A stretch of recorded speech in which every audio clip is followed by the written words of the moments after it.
Swerving lane to lane, swerving lane to lane.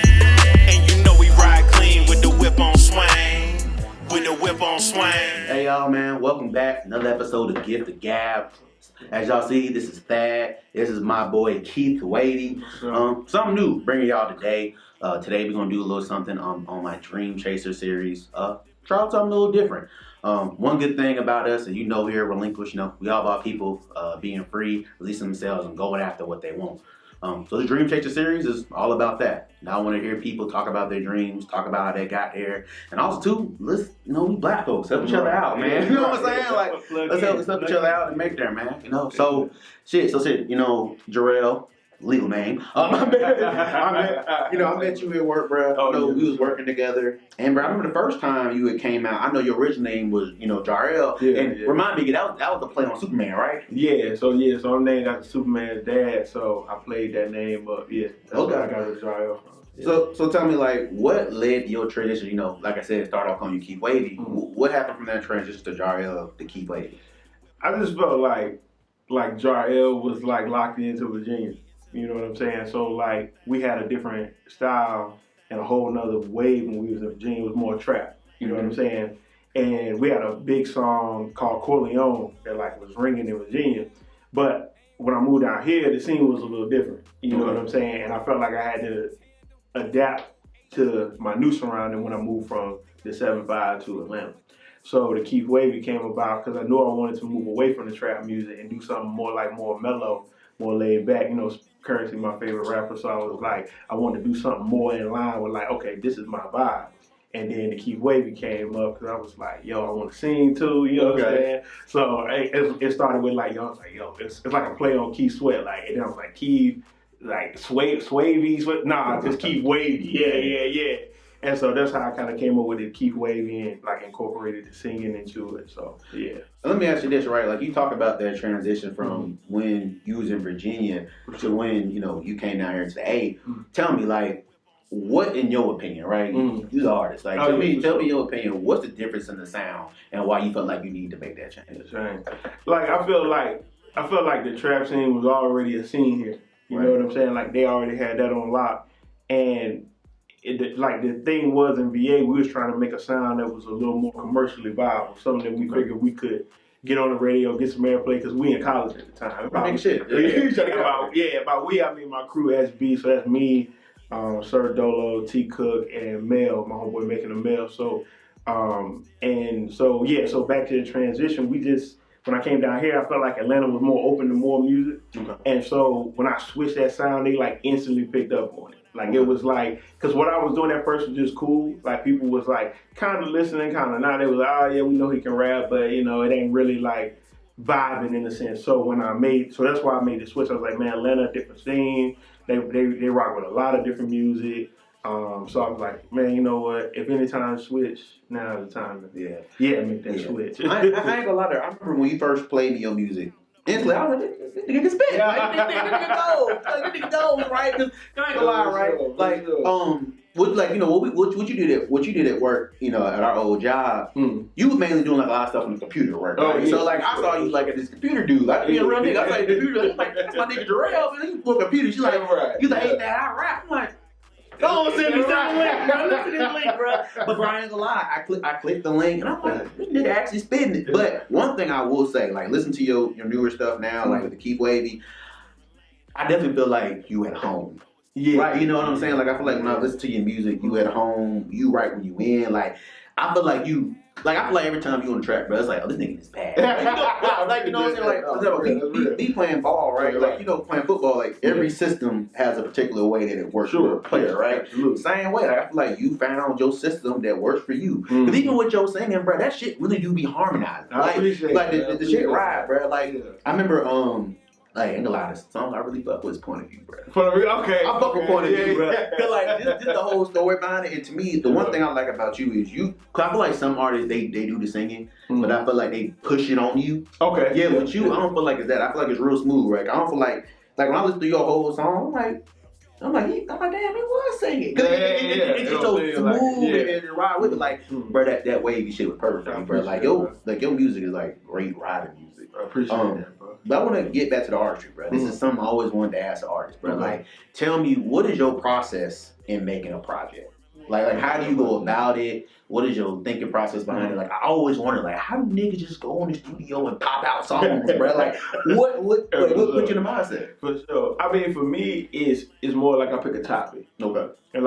And last year was like all about establishing Keith Wavy. Like, that's why I gave so much music to try to build that catalog. But for me, I pick something. Like, you know, something that inspires me at that moment in time. And I know, like, for instance, the one you're talking about, like Player Noise, that's like the beginning of Keith Wavy.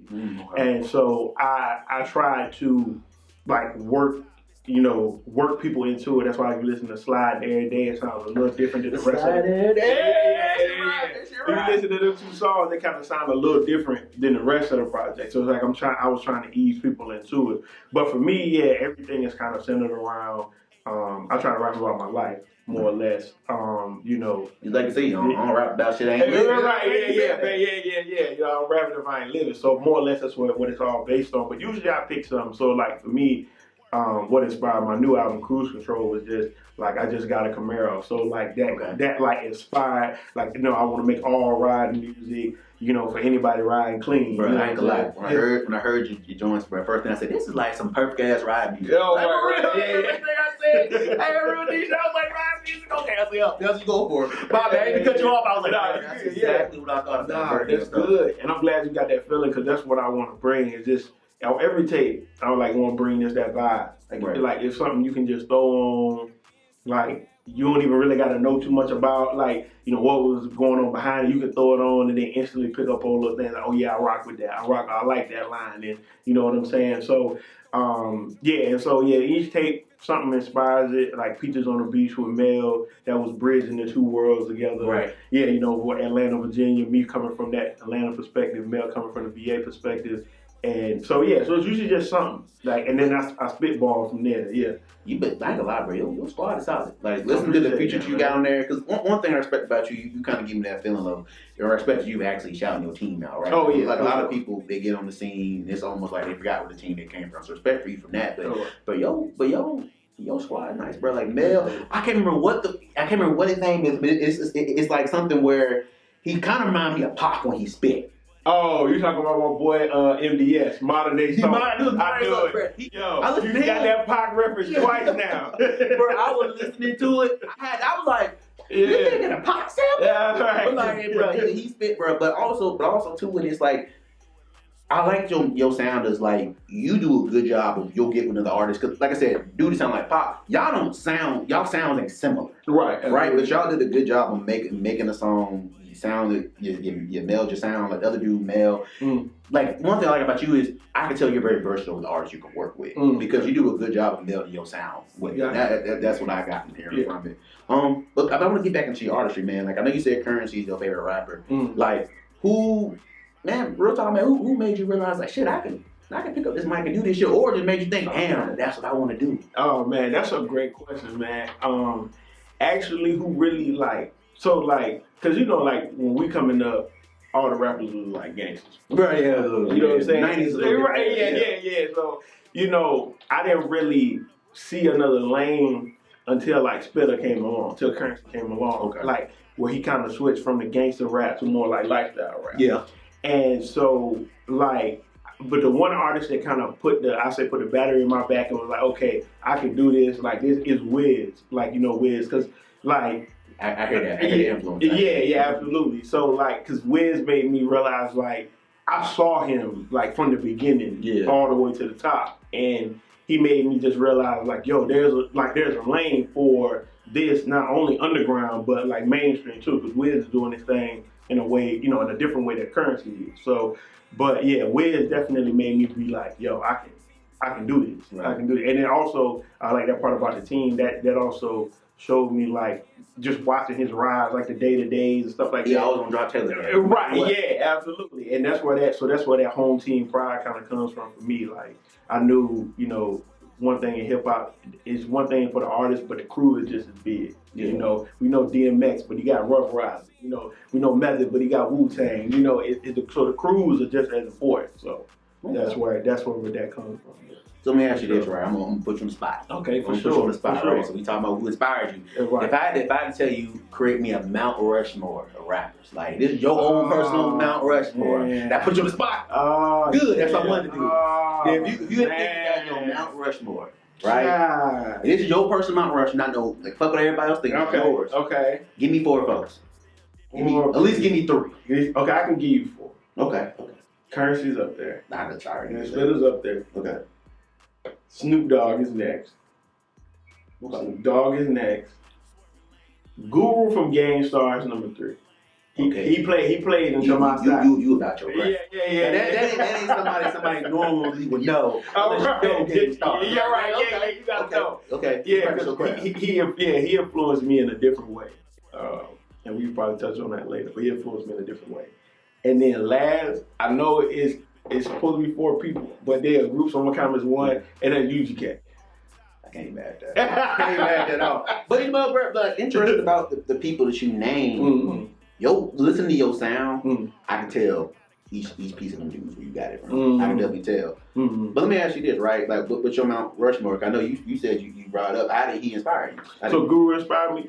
So Guru kind of inspired me because like I'm more big on like I guess you say what they consider West Coast or down south rap. Right. But Guru kind of grabbed me because for one, I always like his rhyme scheme was always something like I felt like he was like always teaching, you know, and he also kind of showed that because Guru was, you know, he could get that raw, rugged, you know, do that thing, but it just seemed like his mind and where he was mentally, you could hear it on every record that he put in his knowledge in it, you know, so it may not be as much cursing or it may not be so much what you would normally get from mainstream hip hop.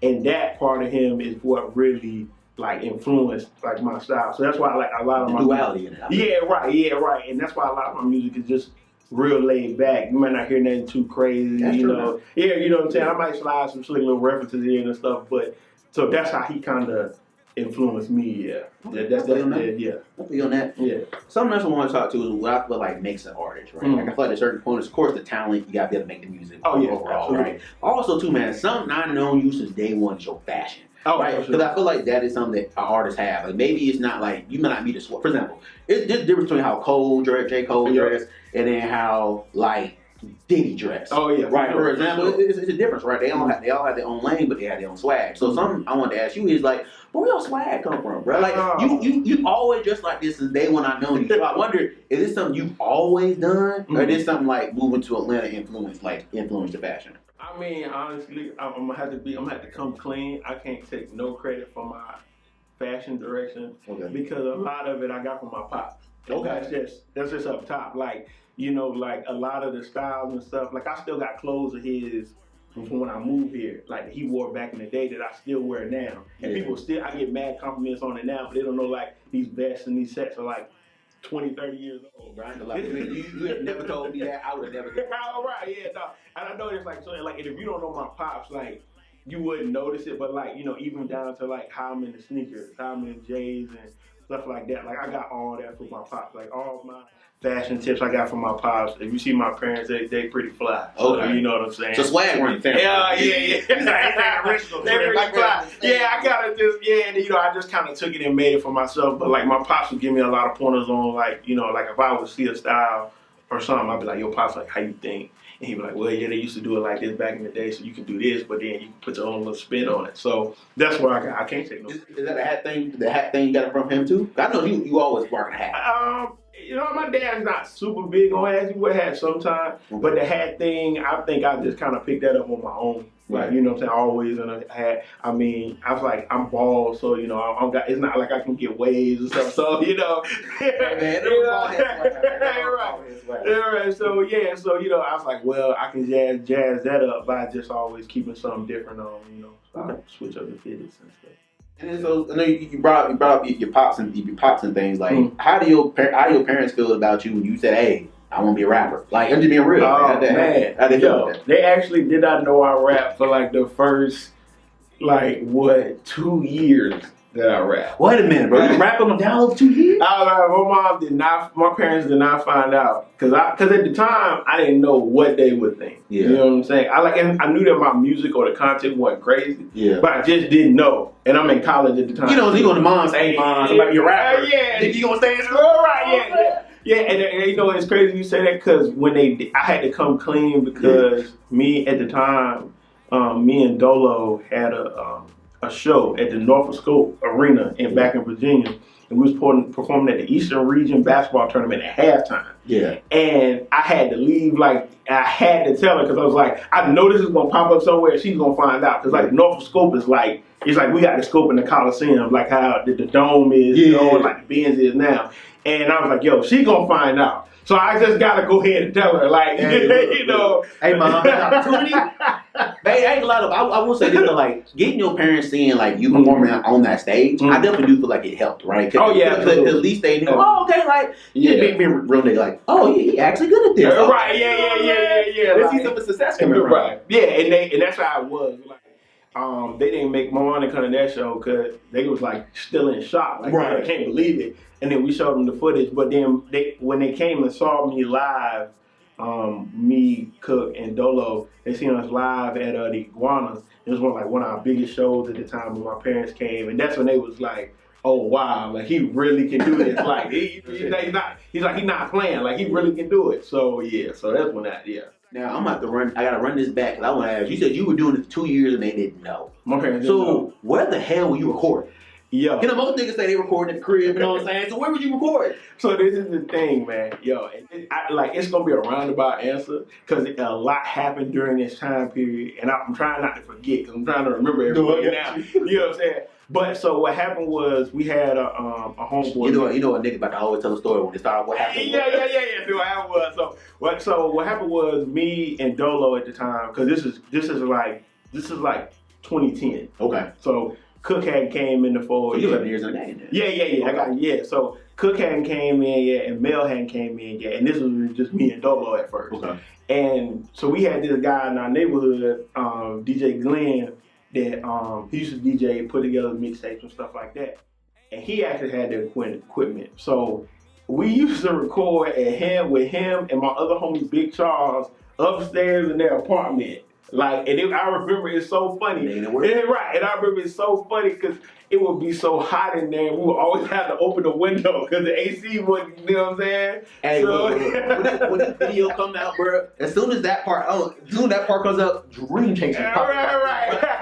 Like, you in a hot ass studio. Right. You know what I'm saying? You out here trying to get it. Like, you probably sweating bullets in that motherfucker, but you chasing your dream, bro. Chasing your dream. And we didn't have, and mind you, this is at the beginning.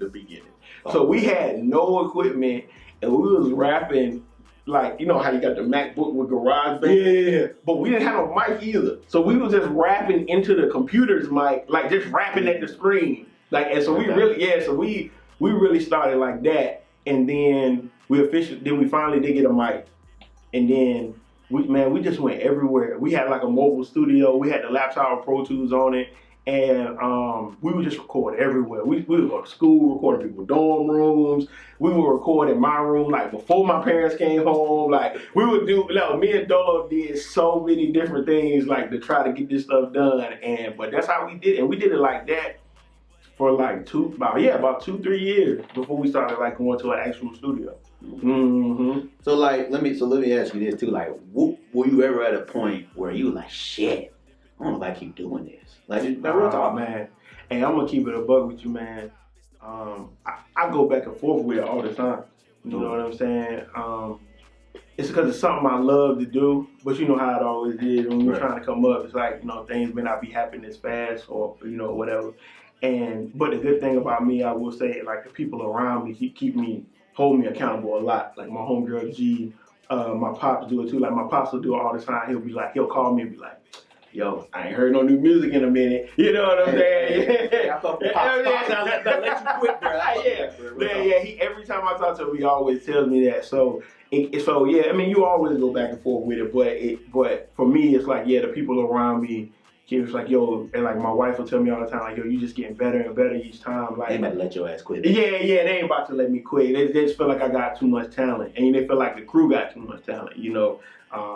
Mel just dropped his new freestyle as we sitting in here right now. He just dropped the new one, so they just won't let each other quit. You know what I'm saying? They said we was talking about it the other day, like the only way we can quit is if we all go to the grave. Hey, run that shit. Yeah. So we ride. So SB, yeah, we riding, man. So yeah. So let me ask you this along with it too, right? Like when when your team got formed, I know you said originally it was you and who else started off? It was me and Dolo. Okay, so how did Mel the rest of the crew get to it? Okay, so and this is a good story too, cause me and Dolo been friends since like kindergarten. Like damn. Okay. This is my dog. Like this is really my brother. Like we all call each other like that's my family. But like me and Dolo have been dipping forever. And so me and Dolo started together, and then Cook actually was rapping before. Okay. But he was in a group, and then he had stopped for the moment. Like, and so we had a mutual friend that linked me and Cook together. We went to the same school. We went to Old Dominion in Norfolk, and so that's how me and Cook linked. We met at like a probate, and then we went back and forth and talked blah blah blah. And then Cook was like, all right, boom, yeah, okay. It wasn't immediate, like you know what I'm saying. He had to see something. Yeah, absolutely, and rightfully so. You know what I'm saying. And then me and Cook cut a record called Bending Corners. That was like one of our biggest songs at the time. Like, and so that's how Cook came in. And then Mel came in. Mel was also in another group at the time, and that group kind of disbanded. And then Dolo and Mel knew each other. You know what I'm saying? And Dolo had been telling me for the longest time, like, you need to meet Mel, bro. Like Mel is nice, like, because we was looking for a fourth person. Yeah. And we thought we had somebody, but it didn't really shake out. So then he was like, "No, you need to meet Mel." Like Mel, like yo, da. And so me and Mel finally met, like after maybe like a couple months of me and Dolo talking, and he trying to link us up, but it's like we just bad timing. We wasn't in the same spot at the same time. We met, and then Mel came in, and we just clicked instantly. Mel, like he clicked he gelled with the whole crew, and we just became like family, like almost instantly. And that's how Mel came in. So that's how the four got formed. Yeah. I can tell you that what's the word I'm looking for? Like the superhero background, the four got formed. Oh yeah. The four got formed. You know, that's how we came about. Shit, man. Yeah. Well, tell me about the project coming out, man. You know, we know this talking about you got to wear you out, man. Let's get to the main part. Man. Tell me about the project. Man. Okay, yeah. So I got a new tape coming out. Called Cruise Control. It's gonna be on all major streaming platforms.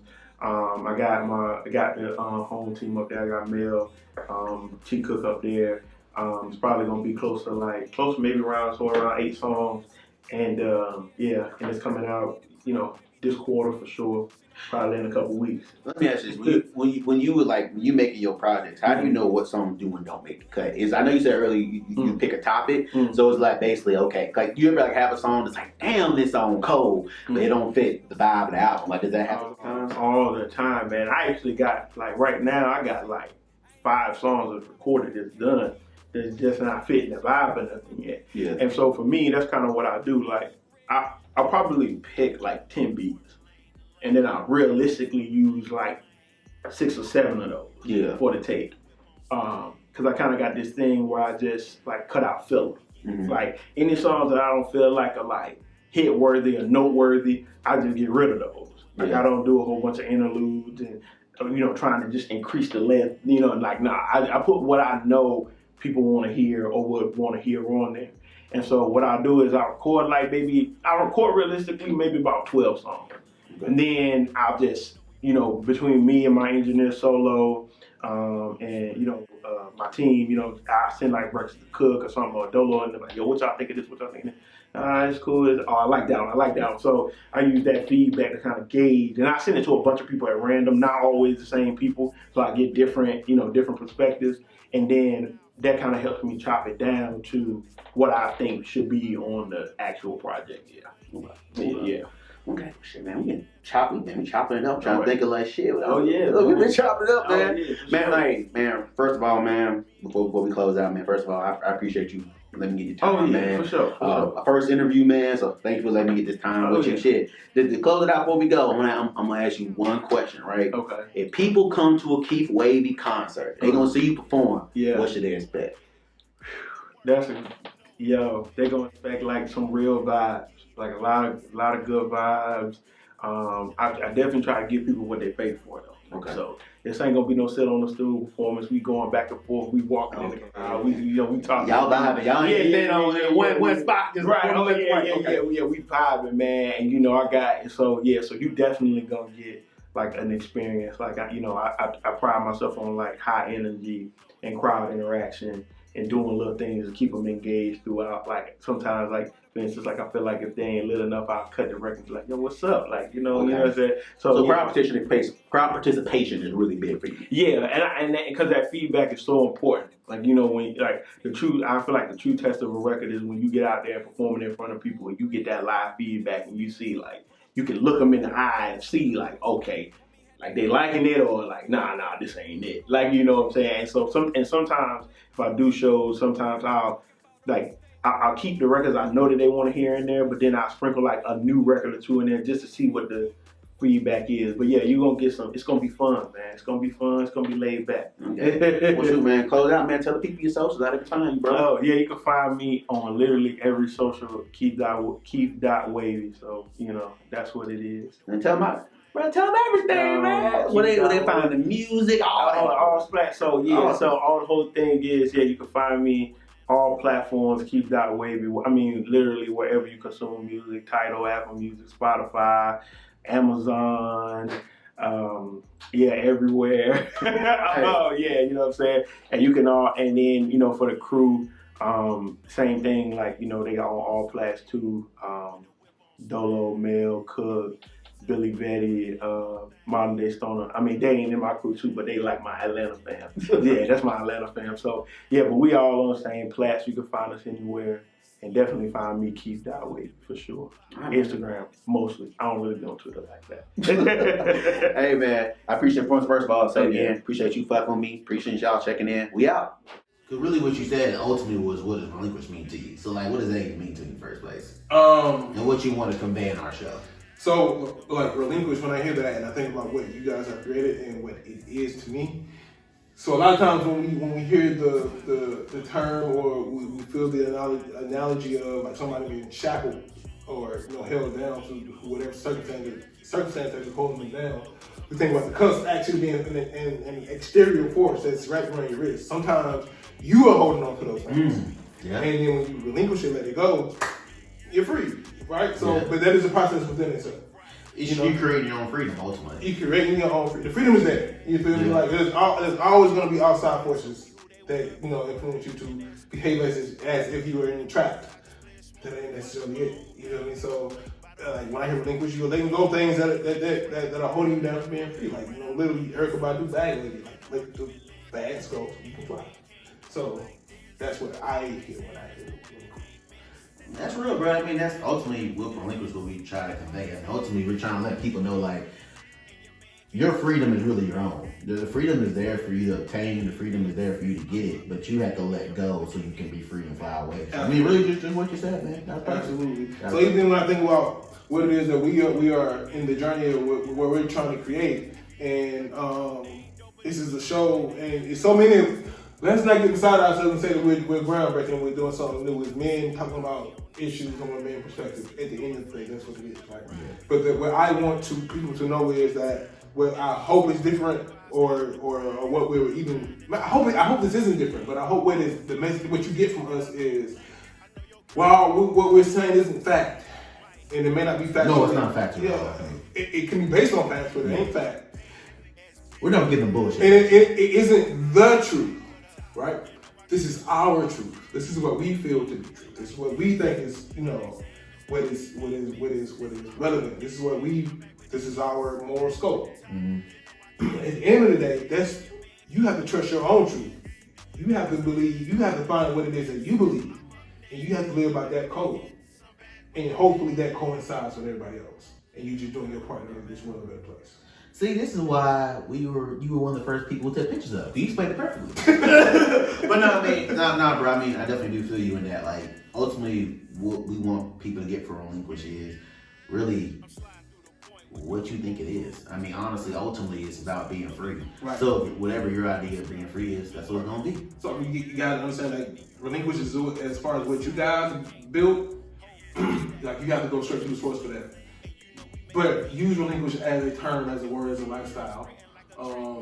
That ultimately, I'm telling you to use that to set you free. Right. That's it. That's it. That's all we need.